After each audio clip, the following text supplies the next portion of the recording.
भारतमा काम गरिरहनुभएका सुदूरपश्चिमका दाजुभाइ दिदीबहिनीहरूलाई यहीँबाट प्रणाम गर्न चाहन्छु, सम्झना सुनाउन चाहन्छु। तपाईहरुलाई धेरै धेरै नमस्कार र सम्झना छ।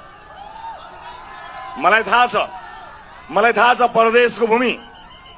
परदेशको भूमिमा सजिलो छैन, कामको चापाचाप छ, परिवार पाल्ने बाध्यताले जानु परेको छ। तर पनि छुट्टी मिलाएरै भए पनि भोट हाल्न चाहिँ आउनु होला। यसपटक देश बदल्नु पर्नेछ। यो देशमा चुनाव पहिला पनि भएको हो, यो देशमा कुनै पार्टीले पहिला पनि जितेको हो, यो देशमा कुनै न कुनै नेताले सधैँ जितेको हो। तर सधैँ नेताले जिते, जनताले कहिल्यै पनि जितेनन्। यसपटक जनता जिताउने हो, यसपटक जनता जिताउने हो। व्यक्तिगत हिसाब हामीलाई केही भन्नु छैन। हामी इतिहास बदल्ने सोच लिएर आएका छौं। मेरो राजनीतिक आकांक्षा अरु कसैको राजनीतिक आकांक्षा ठूलो कुरा होइन। देशको राजनीतिक आकांक्षालाई केन्द्रमा राखेर हामी यसपटक आएका छौं। सुदूरपश्चिममा आएर हामी यति भन्न चाहन्छौं, म यहाँका समस्याहरूका बारेमा उम्मेदवारहरूमा तपाईहरुले कुरा गर्नुभएकै छ। उम्मेदवारहरूले घर दैलोमा गर्नुभएको कुरा म यो मञ्चबाट बताउन चाहन्न। बस म यति भन्न चाहन्छु, यसपटक म त नबाड्नु होला। मलाई थाहा छ पुरानो राजनीतिक दलहरूप्रति आस्थावान साथीहरू पनि हुनुहुन्छ। यहाँ नआए पनि कहीँ न कहीँ हेरेर बस्नु भएको होला। कतिपय राजनीतिक दलको साथीहरूले त्यो राष्ट्रसभाको कार्यक्रममा जाने होइन है भनेर थर्काएर नआएर लाइभ हेरेर पनि बसिरहनु भएको होला। अहिले तपाईको निष्ठा, तपाईको पार्टीका लागि म त्यसलाई सम्मान गर्दछु। तपाईले जीवनभर गर्वैदेखि एउटा पार्टी समाउनु भएको हो, म त्यसलाई पनि सम्मान गर्न चाहन्छु। तर देशको अस्तित्व जोगाउने बेलामा, देशलाई ऐतिहासिक योगदान दिनुपर्ने बेलामा तपाईले कुनै दिन भन्न पाउनुहुनेछ कि यो देशको परिवर्तनमा मेरो पनि लगानी छ, मेरो पनि भोट छ। यो त्यही बेला हो, यो त्यही बेला हो। तपाईका पार्टीहरू हिजो थिए, भोलि रहलान् नरहलान् म भन्न सक्दिन। हाम्रै पार्टी भोलि के हुन्छ म भन्न सक्दिन। तर आफ्नै हातले इतिहास लेख्ने यो अवसर यो देशले फेरि कहिले पाउँछ पाउँदैन मलाई थाहा छैन। त्यसकारणले यो अवसर ऐतिहासिक अवसर हो। यो सद्भाव कायम राख्नु होला। यो उपस्थितिमा तपाईको अनुहारमा एउटा आशा छ, एउटा उमङ्ग छ।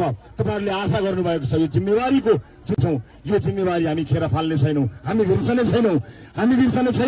यस देशमै काम गर्छु भन्दा अवसर नपाएर विदेशमा गएर त्यो मरुभूमिमा पसिना बगाएको साथीको एक एक थोपा पसिना हामी बिर्सने छैनौं। यो देशका अब्बल युनिभर्सिटीहरूमा पार्टीको झण्डा टाँगेर साइनबोर्ड राखेर नेपालको विश्वविद्यालयलाई, नेपालको शिक्षालाई धराशायी बनाउनेहरूको हरकत हामी बिर्सने छैनौं।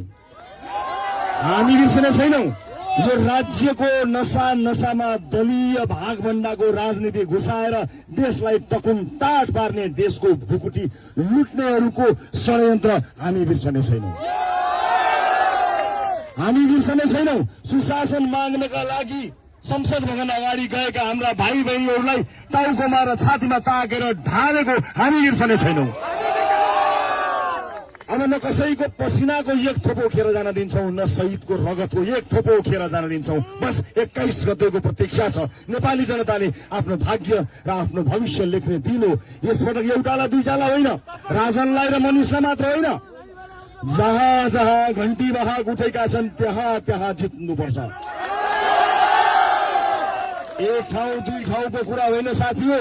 भ्रष्टाचारीलाई त कुनै ठाउँमा पनि जिताउने होइन, सबका सब भ्रष्टाचारीलाई एकै पटक बढार्ने सुनामी ल्याउने हो। यसपटक सुनामी नेपाली जनताको ताकतलाई 34 वर्षसम्म नजरअन्दाज गरेकाहरूलाई मतपत्रबाट कराएर, धम्काएर, जिस्काएर केही गरेर होइन, मात्र छाप लगाएर देखाइदिने हो कि नेपाली जनताले आफ्नो ताकत कुनै दललाई, कुनै नेतालाई दिएका छैनन्, आफैसँग राखेका छन्। त्यसैले यहाँ मैले सुनिरहेको छु केही मान्छेहरू मसँग 200 वर्ष 400 वर्ष 1000 2000 भोट भनेर हिँडिरहेका छन्। आफ्नो भोट आफैसँग राख्नुहोस्, कसैलाई दिने होइन। श्रीमानले पनि श्रीमतीलाई आफ्नो भोट दिने होइन, माया दिने हो, चुप्पा दिने हो। रोज डेमा रोज दिने हो, हक डेमा अङ्गल मार्ने हो, भ्यालेन्टाइन डेमा घुमाउने हो, गिफ्ट दिने हो, भोट होइन।